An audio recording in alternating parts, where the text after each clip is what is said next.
Let's install a toilet in this bathroom remodel. Toilet flanges are designed to be installed on top of the finished floor. Since I removed the old underlayment for the vinyl floor, and since I'm going to be installing a tile floor up to but not underneath the flange, I need to raise the flange to the proper height. I start out by putting a spacer underneath the flange and then installing a flange spacer on top of the old flange. I like the fact that this will double the thickness of the flange, making it stronger. The screw holes on the new flange don't line up with the old flange, so I just screwed through it. Some of the old holes were messed up and this worked out for the best. I want to make this flange assembly watertight, so I filled the screw holes with plumber's putty and caulked around the edges. Now I'm going to install a decorative shutoff valve. It's important to scratch up the copper on the outside and inside pipes.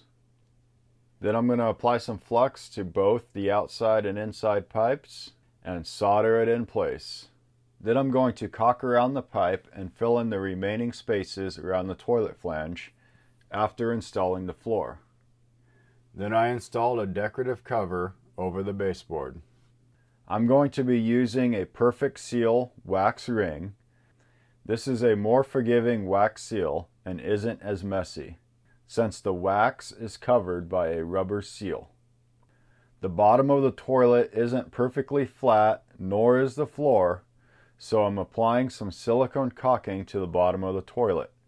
Once the toilet is installed and the silicone cures, this will provide a secure and even weight distribution for the toilet.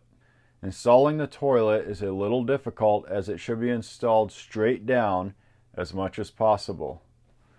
Then I need to install the plastic washers and nuts and tighten down the toilet. It's important not to over tighten it. Then I apply some caulking around the edges and clean up the excess. Now I install the soft close toilet seat lid. Let's hook up and turn on the water. Now let's test it, and it looks like it works good. The studs are too high for the plastic caps, so I'm going to cut them down with a multi-tool. Now the job is done, and it should be a nice toilet for years to come. I hope you enjoyed the video. Have a good one, and take it easy.